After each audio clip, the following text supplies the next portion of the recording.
today's culture, everyone wants to be open-minded.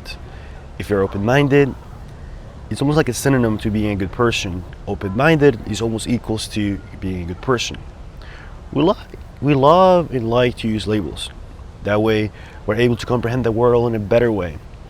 And in today's video, I wanted to talk about what it means to actually be open-minded and how you're actually not being open-minded by using and thinking that you're actually being open-minded by using certain words. So the first thing, what does it mean to be open-minded?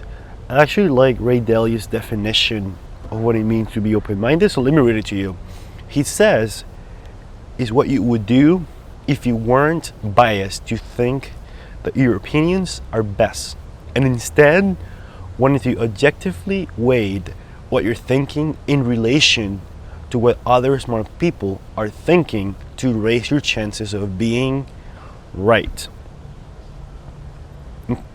In short, he's basically saying that if you weren't biased to think that you're right, and also if you take into account what other smart people are thinking about your chances of being right. Two things here. For number one, he's being certain.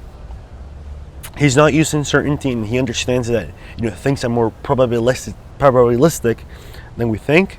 And the second thing he says here is that we always think we're right, and sometimes that's good, but the ability to change your mind when new evidence shows up is truly a superpower, like he says.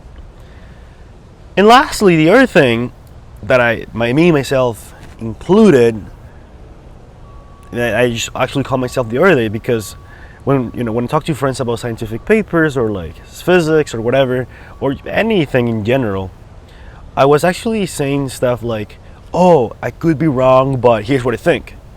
And when I realized is that by saying these things, I'm basically justifying myself to have my positions, but also close to what they're saying.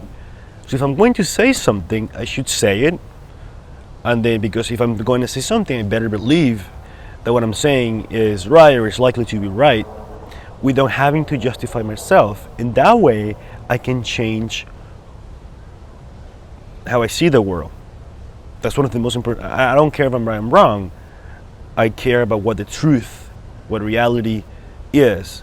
I care about the truth, and I like to see the world not as I wish, not as it should be, as it is. Because the first thing to change, to progress, to anything really, is to know exactly where you stand and know exactly how to go from there. So, thank you.